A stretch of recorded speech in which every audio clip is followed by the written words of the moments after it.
할렐루야. 2023년 2학기 성서 신학이 열렸습니다. 지금 참 뜨거운 여름을 지내고 우리가 다시 만나게 되었는데요. 우리는 이번 2학기에는 이 두 권의 책을 이렇게 읽게 됩니다. 기억하라 내가 누구인지를 이 세례를 다루는 것인데, 이 책을 통해서 먼저 세례라는 모티브를 통해서 기독교 신앙인이 된다는 것, 그리스도인이 된다는 것, 교회에 속한다는 것, 그게 어떤 의미가 있는지 그것을 다시금 확인해 보려 합니다. 내가 그리스도인으로 되기로, 예수 믿기로 결단한 그것이, 세례받기로 결단한 그것이 어떤 의미가 있는지, 기독교 신앙의 기초를 한번 이 책을 통해서 생각해 보고요.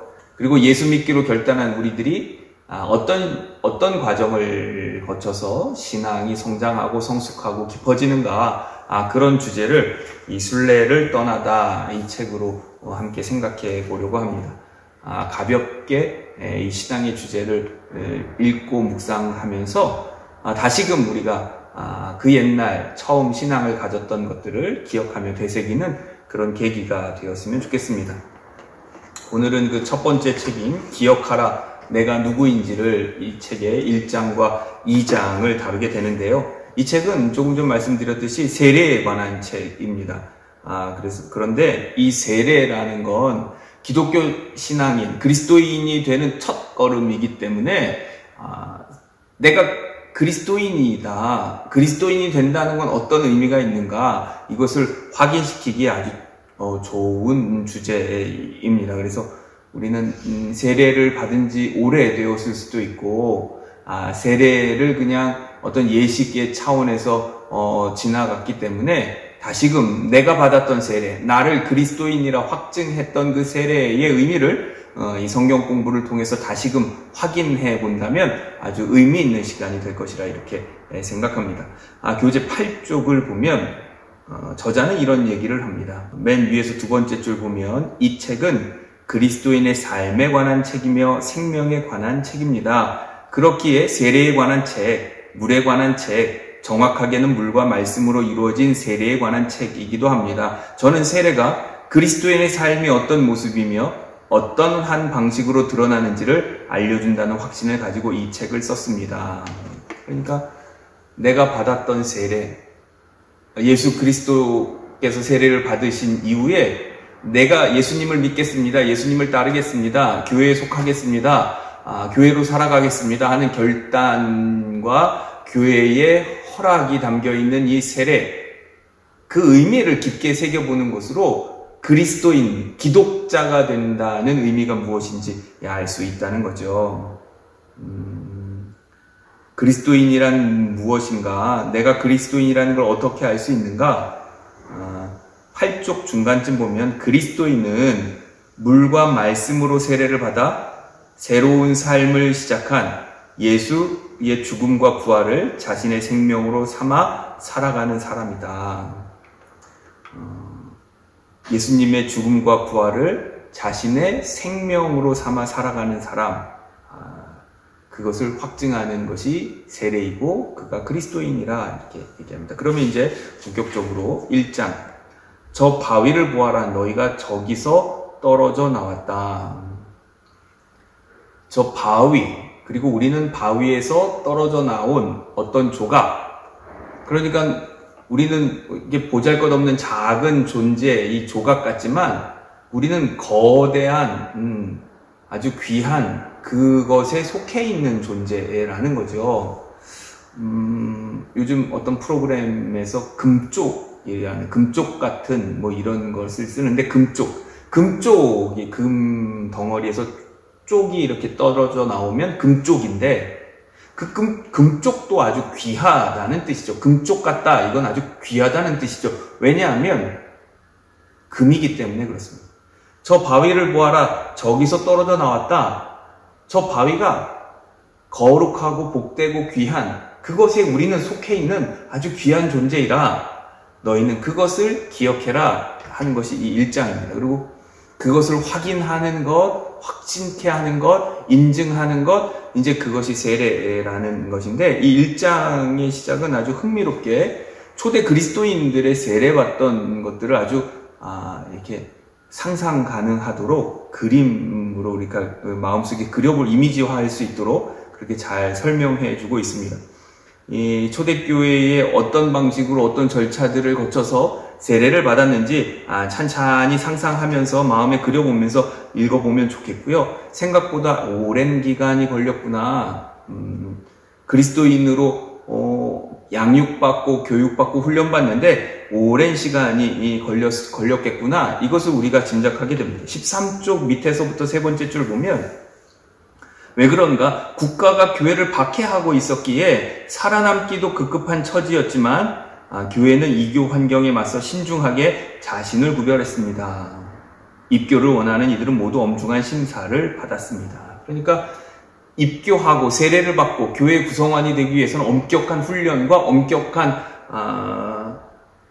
결단이 신중한 선택이 있어야 됐는데 이것은 박해의 상황이었고 예수를 믿는다는 것, 그리스도인이 된다는 것, 이건 생명을 내놓는 일이었기 때문에 그렇습니다. 14쪽 위에서부터 7번째 줄 끝에 보면 즉 교회에 들어가기 위해서는 큰 대가를 치러야 했습니다. 교회의 구성원이 되려면 이방 세계와 단호히 절연해야 했습니다. 교회와 세상 중 양자택일을 해야 했습니다. 교회가 이를 요구했습니다. 교회는 온전한 그리스도인이 되겠다고 결단하지 않으면 아예 그리스도인이 될 수 없다고 간주했습니다.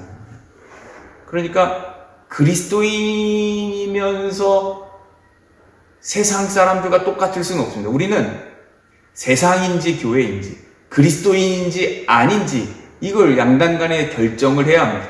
그리스도인이면서 세상에 속할 수 없고 교회에 속하면서 세상에 속할 수는 없습니다. 물론 우리는 그리스도인이면서 세상 가운데 살아가지만 그렇다고 세상과 똑같을 수는 없습니다. 그리스도인이 되겠다고 온전한 그리스도인이 되겠다고 결단하고 예수 그리스도를 믿는 방식의 삶이 아니라면 그는 그리스도인이 아닙니다. 그것을 아주 엄격하게 훈련했고 엄격하게 결단했으며 그런 과정을 통해서 정말 엄격하고 신중하게 세례를 받았고 그리스도인이 되었습니다. 14쪽 밑에서부터 세 번째 줄 보면 교회의 구성원이 된다는 것은 과거의 삶에서 자신을 돌이키는 것, 삶의 방식, 사사로운 습관, 세상을 보는 관점에 이르기까지 모든 부분에서 신앙의 규칙을 따르는 것을 포함합니다. 그렇게 엄격한 훈련의 과정을 통해서 3년 동안 훈련받았고 신앙 검증을 통해서 이런저런 절차들을 통해서 세례를 고난주간의 이제 과정을 통해서 부활절날 이렇게 세례를 받게 된다. 그런 이제 과정이 있습니다. 네.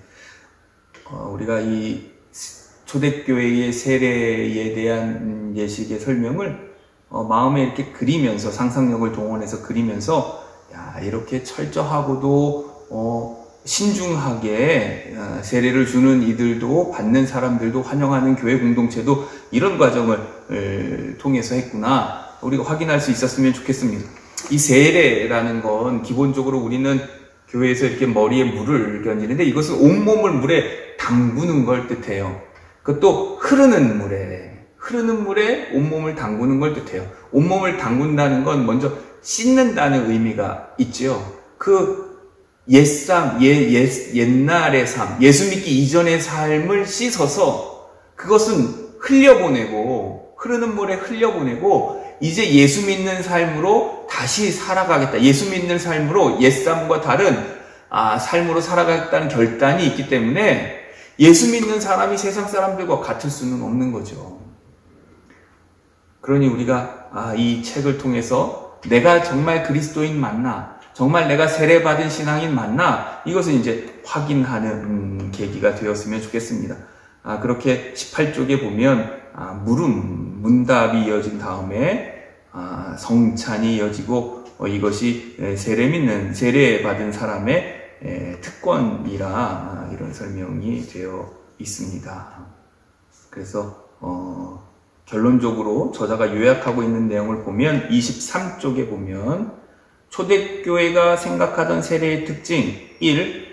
회심하지 않고 배우지 않고 삶의 방향을 전면적으로 수정하지 않고 그리스도인이 될 수는 없다고 교회는 확신했습니다.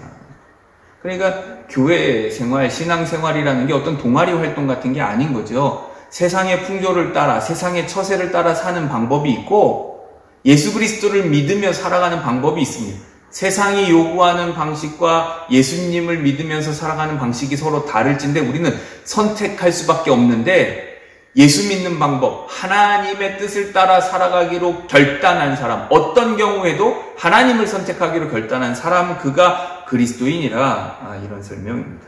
그리고 그 중간쯤 보면 그리스도인으로 태어나는 것이 아니라 그리스도인으로 만들어지는 것이라 이런 말이 있는데 이것은 이제 우리가 예수 믿고 결단하고 세례를 받고 지속적으로 기독자의 완전, 그리스도인의 완전을 향해 나아가야 함을 설명하는 것입니다.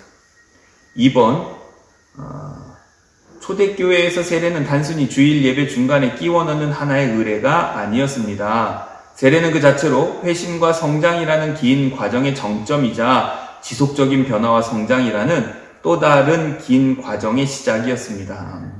세례는 그 자체로, 그러니까 회심과 성장이라는 과정의 정점이면서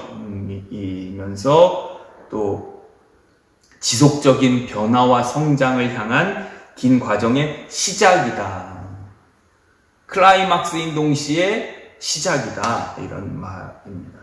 그래서 예수 믿기로 결단하고 그리스도인이 됨으로 확증하고 그래서 교회 공동체에 속한 것은 아주 영광스러운 우리 삶의 클라이막스이면서 결론이기도 하지만 그것은 또 다른 시작인데 그것은 온전한 그리스도인을 향한, 온전한 기독자를 향한 예수 그리스도의 완전을 향해 나아가는 또 다른 과정의 시작이라 이런 설명입니다. 세례는 교회에 가입하는 것을 뜻했습니다. 세례의 과정의 목적, 세례 예식을 하는 이유가 어떤 사적이고 개인적인 욕구를 성취하기 위함은 아니었습니다. 세례의 목적은 신앙 공동체의 구성원이 되는 것, 다시 말해 함께하는 삶으로 들어가는 공동 예식이다. 세례의 목적은 공동체의 일원이 되는 것이다. 개인적인 사사로운 목적이 아니라 공동체와 함께 운명 공동체, 함께 나아가는 하나가 되는 그런 것을 결단하는 것이다. 초대교회는 분명하게 그리스도를 따르는 이가 된다는 것은 곧 그리스도의 몸을 이루는 지체가 되는 것이라고 말했습니다. 교회 없이 그리스도인은 있을 수 없습니다. 신앙 공동체 밖에 있는 신앙도 없습니다. 그리고 4번 24쪽 밑에서부터 7번째 줄 보면 세례란 머리로, 몸으로, 가슴으로 주님이 통치하는 나라에 참여하는 활동, 주님의 낯설지만 영광스러운 일, 사람들을 부르고 가르치고 깨끗하게 만들고 기름 붓고 축복하고 받아들이는 일에 참여하는 활동입니다. 그리고 그 길은 실로 풍요롭고 다층적이며 복합적입니다. 예수 믿는다는 건 머리로, 몸으로, 가슴으로, 감정으로 주님이 통치하는 나라의 그 활동에 참여하는 것. 주님의 일, 주님의 뜻을 따라 살아가는 것은 참으로 낯설고 어색하지만 그것이 축복이고 은혜이고 구원이고 생명임을 자꾸만 확인하고 가르치고 전하는 것. 그리고 신앙의 길은 단순하게 몇 마디 말로 정의할 수 있는 것이 아니라 다층적이고 풍요롭기 때문에 복합적이기 때문에 늘 새로운 경험을 통해 확증되고 깊어진다는 걸 이렇게 설명하고 있습니다. 네, 그러면 25쪽부터 있는 작은 물음들은 여러분들 시간을 통해서 한번 답해 보시고 확인해 보시면 좋겠고요. 2장 왕족으로 넘어가겠습니다. 1장에서 내가 누구인지를 기억하라 라는 물음에 거대한 저 바위에서 떨어져 나왔다. 거대한 바위, 이것은 하나님, 상징할 메타포이고, 그 하나님에게서 우리가 거룩함을 지닌 금의 금덩어리에서 쪽이 떨어져 나와도 그것은 금이듯이 우리는 그렇게 거룩한 존재이고, 그것을 이제 세례를 통해서 확인하고 확증하고 결단하는 그런 과정이 있다는 걸 기억하라 했다면, 2장은 왕족, 이제 메타포를 왕족 이렇게 확인합니다. 그래서 주제성구가 고린도전서 2장 9절인데, 그러나 여러분은 택하심을 받은 족속이요 왕같은 제사장들이요 거룩한 민족이요 거룩하신 주님의 소유가 된 백성입니다. 그러면 우리가 왕족임을 기억한다는 것, 그게 어떤 의미가 있는지 좀 살펴보겠습니다. 첫 번째, 처음에 꺼내는 게 당신이 누구입니까? 당신은 스스로 누구라고 생각합니까? 사람들은, 부모는, 친구들은, 이웃들은 여러분을 누구라고 생각합니까? 이런 질문으로 던지는데, 30종 맨 밑에서 두 번째 줄, 즉 당신은 선한 사람이 아니고 그것이 당신의 본래 모습이라는 것입니다. 당신에게는 원초적인 결함이 있으며 근본부터 바로잡으려 고투해야 한다는 것입니다. 하지만 저는 또 다른 노래를 알고 있습니다. 이 노래는 저 애절한 비난, 슬픈 정죄, 자기 비하의 이야기보다 더 오래되었습니다. 교회에서 처음 세례를 행했을 때 불렀던 이 노래는 우리에게 익숙한 이야기, 인간의 무가치함에 관한 노래와는 거리가 멉니다. 그러니까 교회 전통 속에 두 가지 노래가 있다는 거예요. 하나는 인간은 어쩔 수 없는 죄인이다. 스스로 구제할 수 없는 구제불능이다. 아주 나쁜 죄악에 빠진 인생이다. 이런 노래가 있는가 하면, 또 한쪽에서는 거기 31쪽 중간쯤 있는 것처럼 베드로전서 2장 9절로 10절처럼 여러분은 택함 받은 족속이고 왕같은 제사장들이고 거룩한 민족이고 거룩한 주님의 소유가 된 백성입니다. 이렇게 두 가지 노래가 있다는 건데, 저자는 거룩한 백성으로, 왕같은 제사장으로 축복된 존재로 지금 받은 이 노래가 더 본래 오래되었다. 더 근원적인 것이라 이런 이야기를 합니다. 어떤 영성신학자가 이런 얘기를 썼습니다.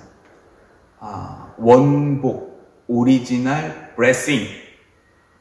이것이 더 근원적이다. 근데 이 원복이라는 말은 원죄라는 말에 견주어서 쓰는 말입니다. 원죄, 오리지널 신. 우리는 원죄의 이야기를 알고 있죠. 아담과 하와의 불순종으로 일어난 인생의 죄인된 원죄의 이야기를 우리는 알고 있습니다. 그래서 이 인간의 성품 속에는 어쩔 수 없는 죄된 성품, 그늘진 죄의 성품들이 있습니다. 그런데 이 매튜 폭스라는 학자는 원복, 오리지널 블레싱이라는 개념을 차용하면서 이 원죄보다 하나님의 축복, 이것이 더 근원적이라는 것을 밝힙니다. 하나님의 축복이 먼저 있었고 타락이 있는 것이지, 이 타락이 먼저 있고 하나님의 구원이 이후에 따르는 것이 아니라는 거예요. 그러니까 하나님이 우리를 향한 사랑, 하나님이 우리를 향한 구원, 생명, 이것이 더 근원적인 것이라, 그래서 원죄보다 원복이 더 근원적인 것이라 이렇게 설명하는 학자들이 있습니다. 그러니까 너는 구제불능이야, 너는 죄인이야, 너는 어쩔 수 없어, 이것보다 하나님의 형상을 따라 하나님의 거룩한 모습으로 지어진 그 우리 인생의 근본적인 창조, 이것이 더 근원적이라 하는 설명인데, 오늘 교재의 이야기와 아주 맥이 잘 닿아 있습니다. 창세기를 봐도 그렇죠. 하나님의 축복된 창조가 있은 다음에 인간의 원죄가 이어집니다. 그러니까 우리는 어느 때라도 하나님의 창조가, 하나님의 사랑이, 하나님의 지키심이, 하나님의 은혜와 능력이 더 근원적이다. 내 존재의 밑바탕이 되고 그 어떤 것보다 그 하나님의 은혜와 사랑과 구원과 생명이 더 크다. 이것을 확신해야 합니다. 그것이 앞선 1장에서 바위에서, 어떤 바위에서 떨어져 나왔는지를 기억해라 하는 것과도 맥이 닿아 있는 그런 비유입니다. 31조 맨 밑에서부터 두 번째 줄, 경제적 억압과 인종차별이 횡행하던 도시 한복판에서 그곳에서 교회는 용감하게 외치고 있었다. 온 세상이 너는 아무것도 아니야, 있으나마나한 존재야 라고 말할 때 교회는 세상과 다른 이야기를 전해줍니다. 당신은 소중한 사람입니다. 당신은 주님의 축복받은 자녀입니다. 그리고 우리는 원죄와 원복 사이에서 어느 이야기를 더 신뢰하며 우선하면서 살아가고 있는가? 당신은 누구의 이야기를 듣습니까? 이렇게 질문을 던지고 있습니다. 그러면서 이 세례의 세례가 물을 끼얹어서 우리는 씻어내는 그런 상징을 가지고 있는데, 세례에는 어떤 의미가 있는가? 물은 세례 성사, 성례정의 핵심이 담긴 상징입니다.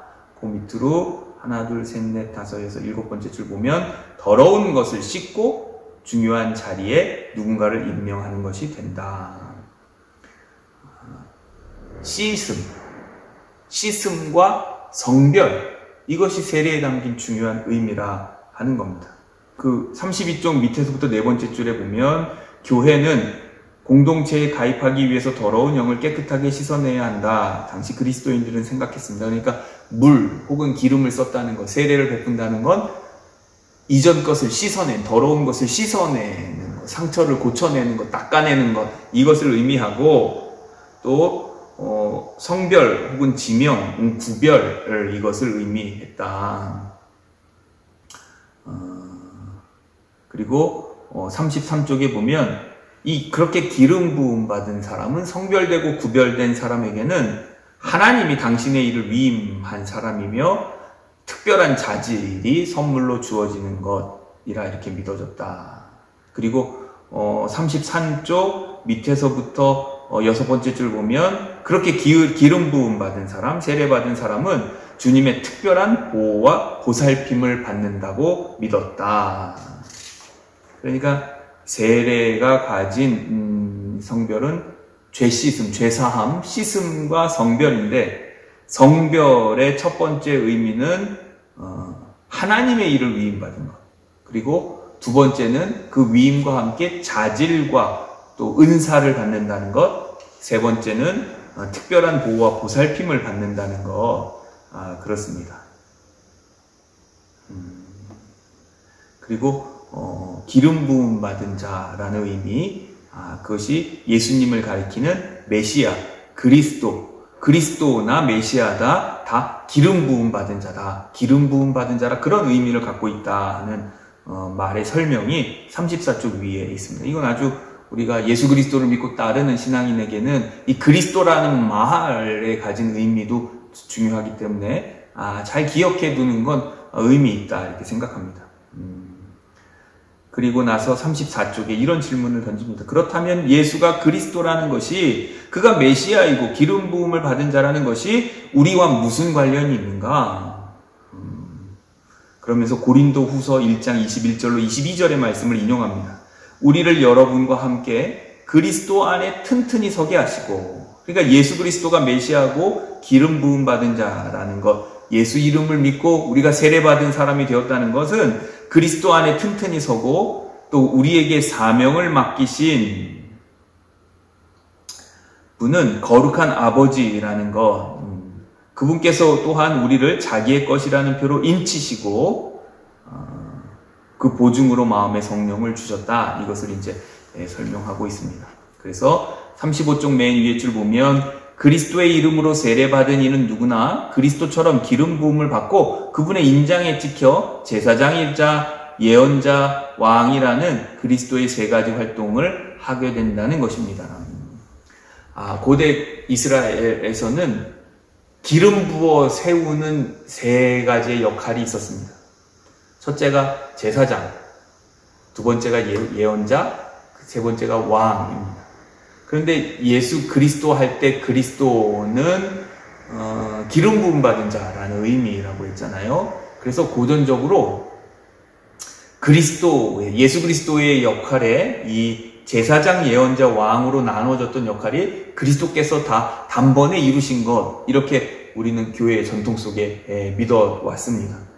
제사장은 어떤 역할을 했는가? 과거에 인간의 죄를 대신해서 하나님 앞에 제사를 집례하던, 죄사함을 얻게 하도록 제사를 집례했던 사람이 제사장이었는데 예수 그리스도께서 십자가에서 단번에 속죄 제물이 되심으로 단번에 우리의 죄를 사하시는 제사장이 되셨고, 또 제사장의 또 다른 역할은 축복이었는데, 축복권이 있었는데, 예수 그리스도를 통해서 믿음으로 만인 제사장이 된 우리는 하나님의 축복을 받을 뿐더러 직접적으로 하나님 앞에 나아갈 뿐더러 이제 더 이상 제사장을 통해서 하나님께 나아가지 않죠. 우리는 죄사함의 회개를 위해서 직접 하나님께 나아갈 수 있는 담대함을 예수 그리스도 안에 보혈의 능력으로 얻게 되었고, 그리고 축복의 특권, 축복의 권한이 우리에게 주어졌다 하는 것이 이 제사장의 권한입니다. 그러니까 예수 그리스도께서 새 제사장이 되셨고 온전한 제사장이 되셨고, 예수 믿는 우리들도 온전한 제사장에 참여함으로 그런 역할과 특권과 자질과 이런 것들이 우리에게 주어진다는 설명입니다.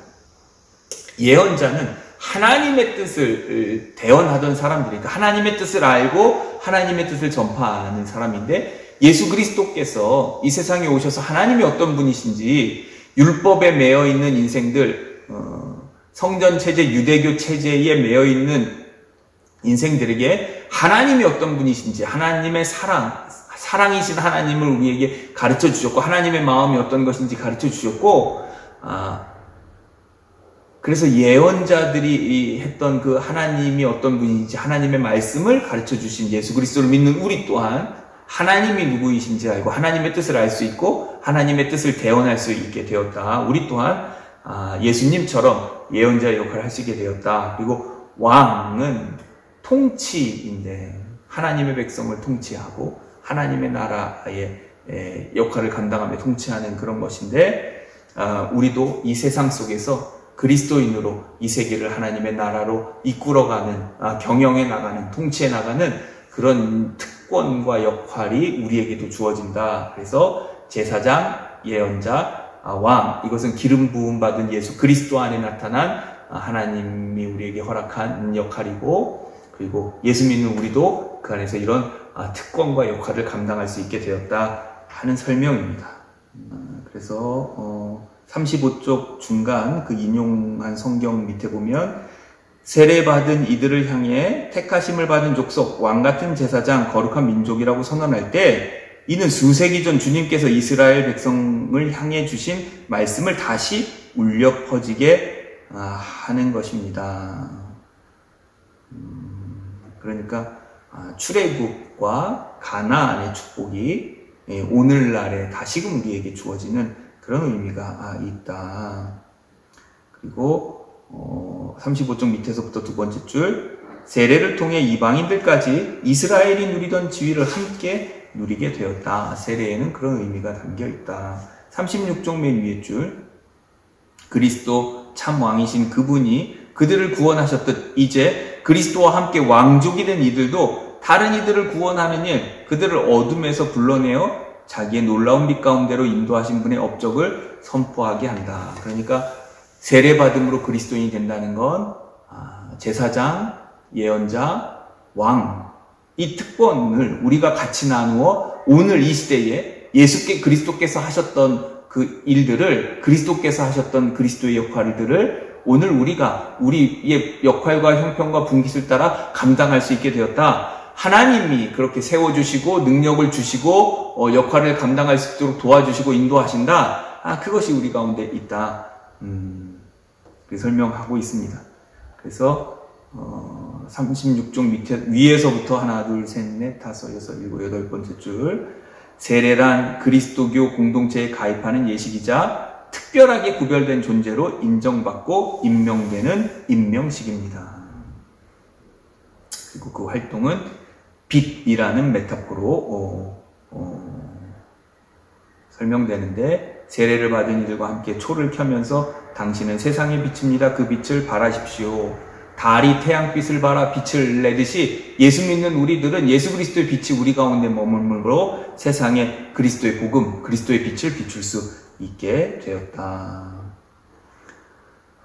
37쪽, 당신은 누구입니까? 당신은 어떤 사람입니까? 그 밑으로 그리스도인은 자신이 누구인지를 세례를 통해 처음으로 또 최종적으로 배우는 사람들입니다. 세례는 우리가 누구인지를 정의하는 의례입니다. 그러니까 나는 세례받은 그리스도인이다. 이걸 생각해야 되고 내가 받은 세례가 내가 그리스도인이라는 게 무엇인지를 깊게 생각해서 온전한 세례자로 온전한 그리스도인으로 삶을 온전하게 만들어가야 할 책임이 우리 가운데 있습니다. 그래서 38쪽 맨 위에 주님의 이름 안에서 당신은 왕족이며 그분의 소유입니다. 당신은 진지하고도 기쁨 넘치는 그분의 활동에 동참하기 위해 부름받았고 서품받았습니다. 그러니 이제 그렇게 살아가십시오. 오늘날 그 세례를 받는다는 것, 개인주의와 하나님, 개인주의와 교회 공동체 이런 얘기를 논의하고 있는데요. 그것은 이제 쭉 좀 보시면서 각각 생각해 보시면 좋겠습니다.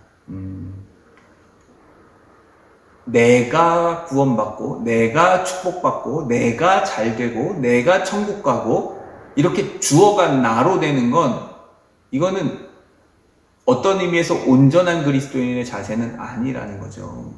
왜냐하면 그리스도 안에서 우리는 한 몸 되었으니까. 우리, 예수 그리스도 안에 한 몸 된 우리, 예수님과 교회 공동체가 하나가 돼야지 그 주어가 나가 되는 건 이건 아직 온전하지 못하거나 미성숙하거나 그렇죠. 그래서 39쪽 위에서부터 하나, 둘, 셋, 넷, 다섯, 여섯, 일곱 번째 우리가 우리 자신이 된 것은 주님의 은총 때문입니다. 우리를 창조하시고 지탱하시며 구원하시는 그분의 은총 말이죠. 하나님의 은혜와 구원, 그 능력이 더 크고 근원적이라는 걸 우리는 기억해야 하는 거죠. 39쪽 맨 밑에 세례는 당신이 무엇이 되어야 하는지 무엇을 해야 하는지 거의 아무것도 말해주지 않습니다. 다만 세례는 당신이 누구인지를 이야기할 뿐입니다.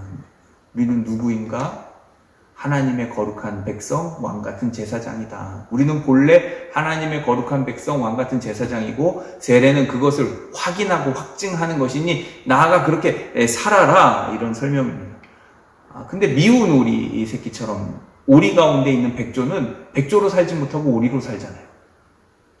그러니까 어정쩡한 거죠. 그리스도인이면서 왕같은 제사장이면서 세상 속에서 그렇지 않게 살아가는 마치 오리 가운데 백조처럼 그렇게 살아가서는 능력이 나타나지 못하니 백조로 살아라, 그리스도인으로 살아라, 세례받은 신앙인으로 살아라 이런 권면입니다. 그러면서 그러면 도대체 세례를 받음으로 능력이 있다는 거냐? 도대체 세례받고 몇십 년 신앙생활 했는데 도대체 그리스도인의 능력이라는 게 뭔지 잘 모르겠다. 뭐 이런 이제 좀 헷갈림이랄까 그런 게 있는데 이렇게 설명합니다. 40쪽에 신약 성경은 세례를 앞둔 이에게 세례의 의미를 해설해 줄 때 미래 시제를 사용합니다. 그러니까 세례를 받았을 때 세례받고 난 이후에 어떤 형상, 그리스도의 완전한 분량에 이르게 될 것이다. 구원받은 천국에서의 삶이 있을 것이다. 이렇게 미래를 얘기해 준다는 거죠. 이를테면 41쪽 맨 위에 회개하십시오. 그리고 세례를 받으십시오. 그러면 성령을 받을 것입니다. 주님께서는 여러분과 여러분의 자녀에게 이를 약속하십니다. 성령을 받을 것입니다. 이렇게 약속했다는 거예요. 그런데 이미 세례를 받은 이들에게 세례의 의미를 해설해 줄 때는 과거 시제를 사용한다. 이미 일어난 과거의 일이다. 우리는 이미 그리스도인이 되었다. 이렇게 설명한다. 그것은 왜 그런가? 이들의 경우 세례는 이미 일어난 사건이기 때문입니다. 변화는 이미 일어났고 또 진행 중입니다. 이걸 가리켜 이미와 아직 사이를 우리가 살아간다. 우리는 구원받은 그리스도인이지만 그 구원이 온전하게 이루어지진 않았다. 우리는 하나님 나라를 살아가는 하나님 나라 백성이지만 그 하나님 나라가 이 땅에 온전히 건설되지는 않았다. 영어로 already, not yet, 이미 이루어졌지만 아직은 이루어지지 않은, 이미 시작되었지만 아직은 완성되지 않은 우리는 이미와 아직 사이에서 우리는 이미 구원받은 그리스도인이지만 우리의 구원은 완성을 향해 아직도 나아가고 있는 이미와 아직을 살아가는 존재들이다. 그렇습니다. 이렇게 우리는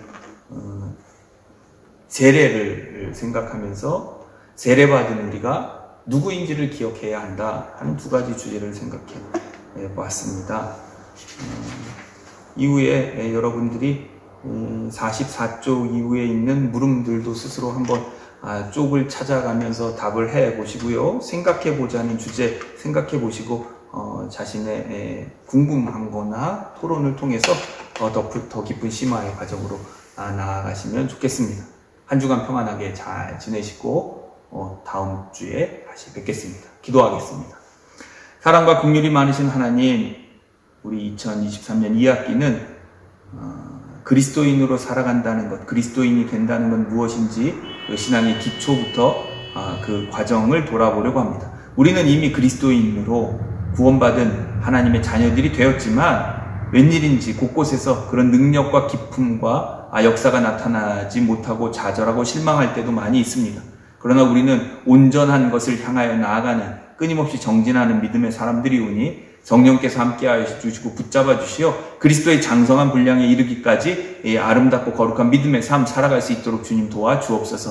세례에 관해서 생각할 때 내가 세례받던 그때의 감정을 떠올리게 하시고 그리하여 더 아름답고 풍성한 믿음의 삶을 살아가는데 하나님의 은혜 속에 굳건히 서가는데 우리가 확인할 수 있는 그런 계기가 되게 하여 주옵소서. 토론의 시간도 함께 하여 주시고 은혜를 나눌 때에 성령의 역사하심과 감동하심이 있는 귀한 은혜의 시간들 되게 하여 주옵소서. 감사합니다. 우리 구주 예수 그리스도의 이름으로 기도드립니다. 아멘.